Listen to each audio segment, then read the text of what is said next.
இனி லட்சியங்களை அடைய லட்சங்கள் தேவையில்லை. HiQ Genie-யின் நீட் கிராஷ் கோர்ஸ் ரூபாய் 1999 மட்டுமே. For admissions, contact HiQ Genie. நேற்று ஒரு வீடியோ சோஷியல் மீடியால பார்த்தோம். அதாவது என்ன அப்படின்னா, நம்ம பாரதி ராஜா சாரை பார்க்கறதுக்கு ரொம்ப கஷ்டமா இருக்கு. அவரை ஆறுதல் படுத்துற வகையில நம்ம கங்கை அமரன் சார் வந்து ஒரு பாட்டு ஒன்று பாடி, ஆனா இந்த விஷயம்லாம் உங்களுக்கு நினைவுல இருக்கா அப்படின்னு சொல்லிட்டு பழைய விஷயங்கள்லாம் வந்து ஞாபகப்படுத்துற வகையில பேசிட்டு இருக்காங்க. ஒரு நினைவுகளை அளிப்பதற்கு இன்னொரு நினைவுகள் தான் சரியா. இவருடைய ஒரு சாதாரண ஒரு ஊர்ல 2 பேர் சந்திச்சுக்கிட்ட நட்பு தமிழ்நாட்டில் காலத்தில் அழிக்க முடியாத ஒரு கலைஞர்களாக உருவாயிருக்காங்க. எவ்வளவு பெரிய ஆச்சரியம். அதாவது தன்னுடைய உடன் இருந்த உதவியாளர்களை எல்லாம் கதாநாயகனாக்கி அழகு பார்த்தவர். அந்த மாதிரிலாம் யாரும் இந்த மாதிரி இருக்க மாட்டாங்க. அவருக்கு இந்த மாதிரியான ஒரு முதுமையில் புத்திர சோகம்ங்கிறதெல்லாம் வந்து யாருக்குமே வரக்கூடாது.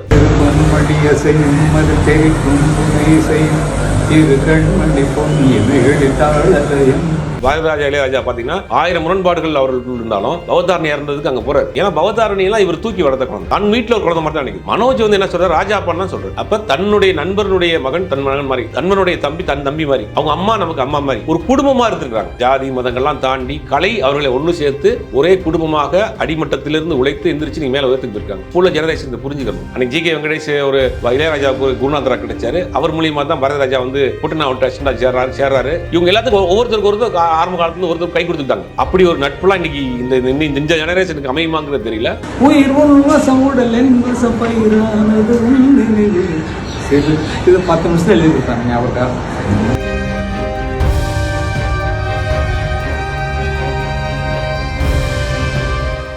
Again, Tamil has the highest viewership in India, USA, UK, Dubai, UAE, Saudi, Malaysia, Singapore, Norway, Sweden, Switzerland and Denmark. Join us and take your business to the world. ஆகாயம் வியூவர்ஸ் எல்லாருக்குமே வணக்கம். நான் விஜய் ஜெகா. நம்ம கூட இன்னைக்கு ஜேர்னலிஸ்ட் சுபேர் சார் இருக்காங்க. வணக்கம் sir. வணக்கம். எப்படி இருக்கீங்க? நல்லா இருக்கு சார். நேற்று ஒரு வீடியோ சோஷியல் மீடியால பார்த்தோம். அதாவது என்ன அப்படின்னா, நம்ம பாரதி ராஜா சாரை பார்க்கறதுக்கு ரொம்ப கஷ்டமா இருக்கு. அவரை ஆறுதல் படுத்துற வகையில நம்ம கங்கை அமரன் சார் வந்து ஒரு பாட்டு ஒன்று பாடி, ஆனா இந்த விஷயம்லாம் உங்களுக்கு நினைவுல இருக்கா அப்படின்னு சொல்லிட்டு பழைய விஷயங்கள்லாம் வந்து ஞாபகப்படுத்துற வகையில பேசிட்டு இருக்காங்க. ஸோ இவங்களோட அந்த நட்பு போய் தாண்டி இன்னைக்கு வந்து ஒரு ஒரு நினைவுகளை அளிப்பதற்கு இன்னொரு நினைவுகள் தான் சரியா இருக்கும். அதை தான் கங்கை அமரன் வந்து செஞ்சிருக்காரு. ஒரு நினைவுகளை அளிப்பதற்கு இந்த உலகத்தில் மருந்து மாத்திரையும் கிடையாது. அது இன்னொரு நினைவுகளால் மட்டும்தான் அதை வந்து மறக்க முடியும், அழிக்க முடியும். கங்கை அமரன், இளையராஜா இவங்க எல்லாத்தையும் தாண்டி இவங்களுடைய நட்பு எங்கே ஆரம்பிக்குது அப்படிங்கிறதெல்லாம் பார்க்கணும். கிட்டத்தட்ட ஒரு 50 வருட நட்பு, குடும்ப ரீதியான நட்பு. பாரதி ராஜா வந்து ஒரு ஹெல்த் இன்ஸ்பெக்டராக வந்து பக்கத்தில் இருக்கக்கூடிய அலிநகரத்தில் இருந்து பண்ணைப்புறத்துக்கு போகிறாரு. அங்கே கனவுகளோட ஒரு 3 இளைஞர்கள், ஆர்டி பாஸ்கர், கங்கை அமரன்.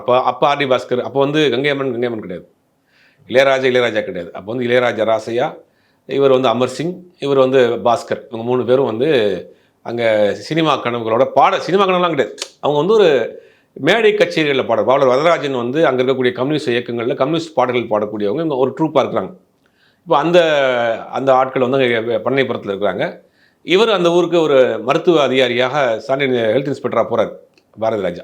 அப்போ போகிறப்ப அவங்களுக்குள்ள நட்பு கிடைக்குது. பாரதி ராஜா கிடையாதப்ப இளையராஜா கிடையாது, கங்கை அமரன் கிடையாது. இவர்கள் எல்லாம் அந்த ஊரில் இருக்கக்கூடிய ஒரு இளைஞர்கள். போகிறப்ப அந்த ஊரில் இருக்கக்கூடிய நட்பு ஏற்படுது. அது நட்பு ஏற்பட 2 பேரும் ஒரே மாதிரி. இவர் வந்து நடிக்கணும், நாடகம் போடணும்னு இவர் ஆசையில் இருக்கிறார். அவங்க பாடம் எழுதணும், இசையமைப்பு ஆகணுங்கிற ஆசையில் அவர்கள் இருக்கிறாங்க. அப்படி அந்த நட்பு அங்கே ஏற்படுது. அதற்கு பிறகு அப்படியே ஒரு காலகட்டங்களில் எல்லாருமே சென்னைக்கு வர்றாங்க, வாய்ப்புகள் தேடி. ஒரு காலகட்டங்கள் ஒரே நேரத்தில் ஒரு பக்கம் பீக்கில் போகிறார், ஒரு பக்கம் டைரக்ஷனில் பாரதிராஜா உச்சத்துக்கு போகிறார், ஒரு பக்கம் இளையராஜா உச்சத்துக்கு போகிறாரு.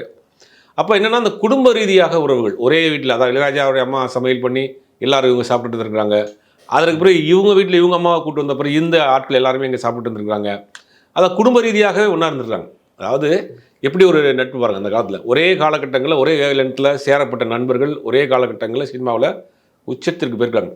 டைரக்டரா இவ்வளவு பெரிய ஆளா வளர்ந்துருக்காரு. இவர் அங்கே போயிருக்கிறாரு மியூசிக் டைரக்டரா. இவருடைய ஒரு சாதாரண ஒரு ஊரில் 2 பேர் சந்திச்சுக்கிட்ட நட்பு தமிழ்நாட்டில் காலத்தில் அழிக்க முடியாத ஒரு கலைஞர்களாக உருவாயிருக்காங்க. எவ்வளோ பெரிய ஆச்சரியம். ஒரே ஊரில் பக்கத்து ஊரில் சேர்ந்த பார்த்துக்கிட்ட பேசிக்கிட்ட நண்பர்களாக இருந்தவங்க இன்னைக்கு தமிழ் சினிமாவின் அடையாளமாக இன்னைக்கு பாரதிராஜாவும் இளையராஜாவும் இருக்கிறாங்க. அப்போ அந்த குடும்ப ரீதியாக ஒரு நட்பாக இருக்குது. அப்போ இதை வந்துட்டாங்க. அப்போ கங்கை அமரனை வந்து முதல்ல அவரை சொல்கிறார் பாருங்க, அந்த இன்டர்வியூ அந்த வீடியோவில் பேசியிருப்பார்.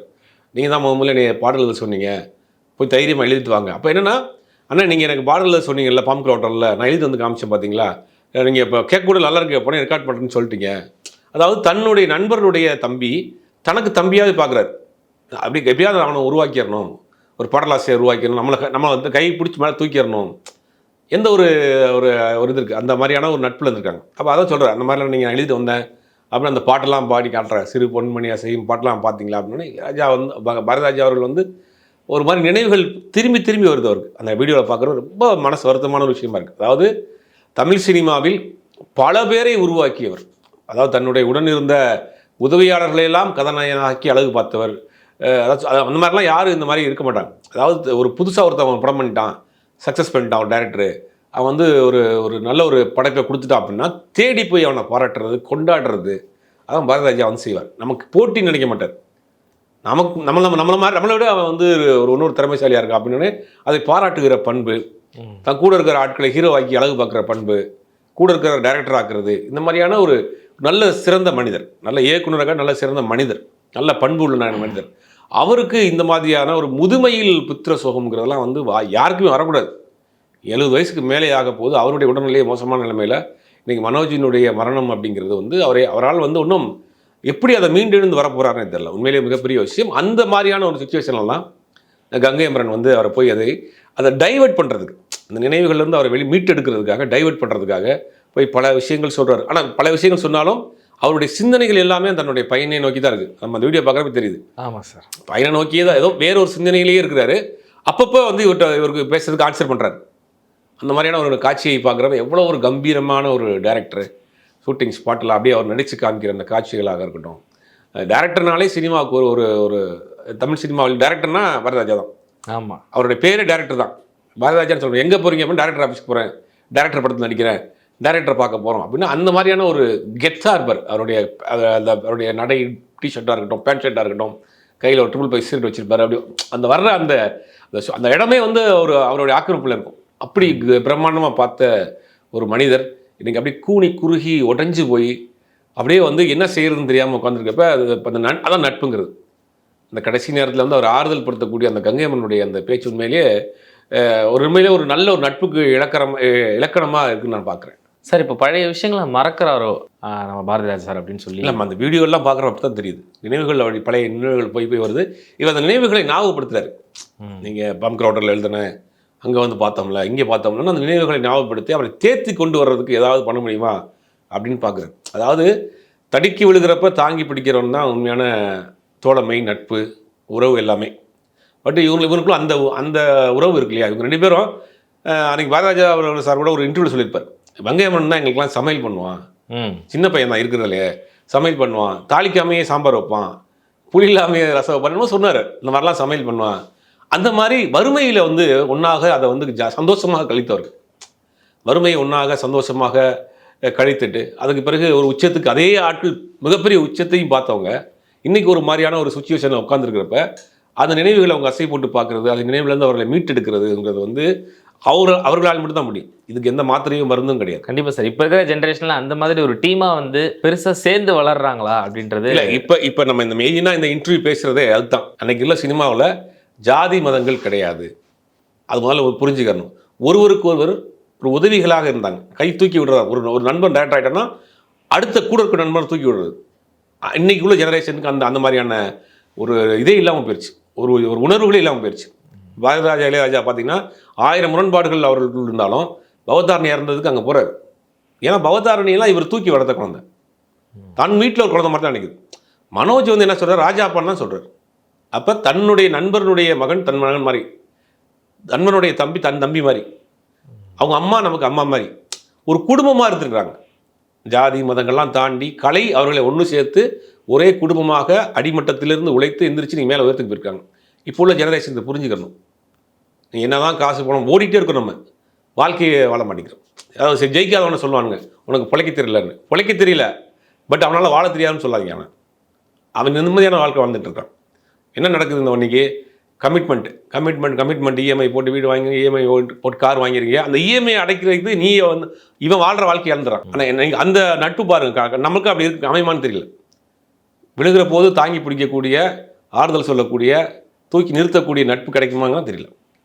அன்றைக்கி ஜிகே வெங்கடேஷ் ஒரு இளையராஜாவுக்கு ஒரு குருநாதராக கிடைச்சாரு. அவர் மூலியமாக தான் பாரதிராஜா வந்து புட்டுனா விட்டு அசிஸ்டண்டாக சேர்றாரு. இவங்க எல்லாத்துக்கும் ஒவ்வொருத்தருக்கு ஆரம்ப காலத்துலேருந்து ஒருத்தருக்கு கை கொடுத்து தூக்கி விட்டு இன்றைக்கி ஒரு பெரிய லெவலில் வந்துருக்காங்க. நீங்கள் 2 பேருமே பெரிய உச்சத்தில் இருக்கிறாங்க.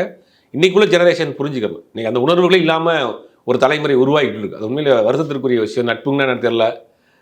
வந்து ஜாதி மதங்களாக பிரிஞ்சு போயிடுறாங்க. சினிமாக்குள்ளே ஜாதியாக இருக்குது.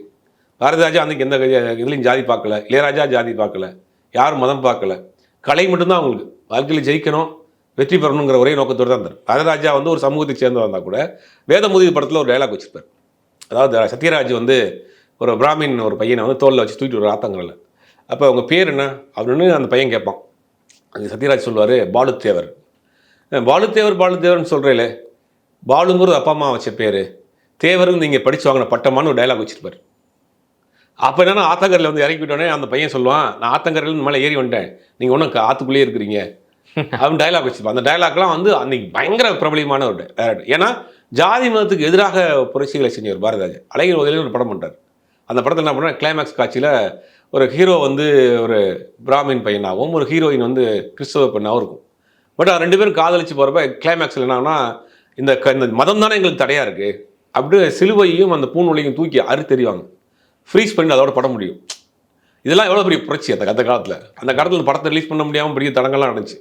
ஏன் சொல்ல வரேன்னா, சினிமாக்குள் ஜாதி மதங்கள்லாம் இன்றைக்கி நிறையா பார்க்க ஆரம்பிச்சிட்டாங்க. என்னோடய ஜாதிக்காரனை தான் டெக்னீஷியனாக வச்சுக்கிருவேன், என்னுடைய ஜாதிக்காரனை தான் நடிகராக வச்சுக்கிருவேன் அப்படிங்கிற ஒரு கலாச்சாரம் இன்றைக்கி போயிட்டுருக்கு. ஆனால் இன்றைக்கி வரதராஜ இளையராஜாவினுடைய அந்த நட்பு, அவர்கள் ஜாதி மதங்களை தாண்டி அவர்கள் இருந்த ஒரு இணக்கம், நட்பு தான் இன்றைக்கி ஓங்கி நிற்கிது இல்லையா? அவங்க எல்லாத்தையும் காட்டும் பெரிய படைப்பாளி இளையராஜாவாக இருக்கலாம், பெரிய படைப்பாளி வரதராஜாவாக இருக்கலாம், எல்லாவற்றையும் தாண்டி அவங்கள ஒரு நட்பு இருக்குல்ல, அதுதான் நிரந்தரமாக இருக்குது.